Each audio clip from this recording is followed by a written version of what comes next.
In question 30, we have one object, three forces that are applied to our object, and two things happen due to these forces, or do not happen due to these forces. It's not moving. So I can say that net force, and I can say it's in the y direction, equals 0. Extending that, I can say that force 1, which is directed downward, equals F2 plus 40 newtons. That, again, is Newton's first law, and I stop there. I cannot solve this because I have two variables and only one equation. Enters the torque. Now, when you solve for a combination of several forces, and some of them are unknown, the easiest way to knock this problem out is to put your axis of rotation on one of the unknown forces, thus eliminating its torque. So I'm going to go for this one. This will be my victim, and I will make it torqueless because that is my axis of rotation. So applying a force 2 at that point creates no torque whatsoever.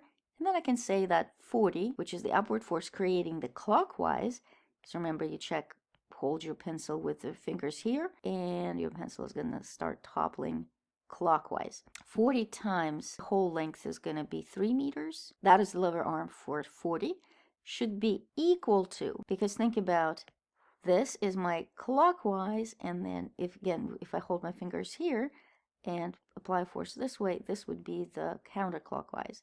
So my clockwise torque equals my counterclockwise torque, which will be F1 times 1.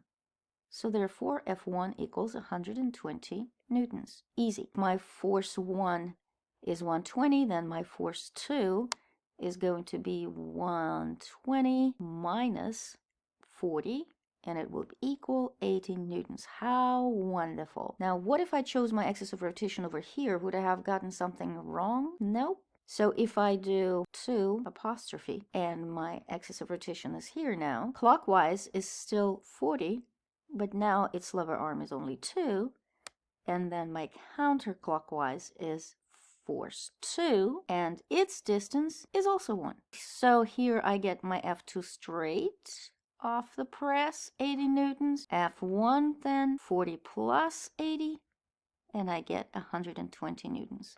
So it doesn't matter where you put your axis of rotation, so long as you put it on the force which you do not know, eliminating the unknown torque that way.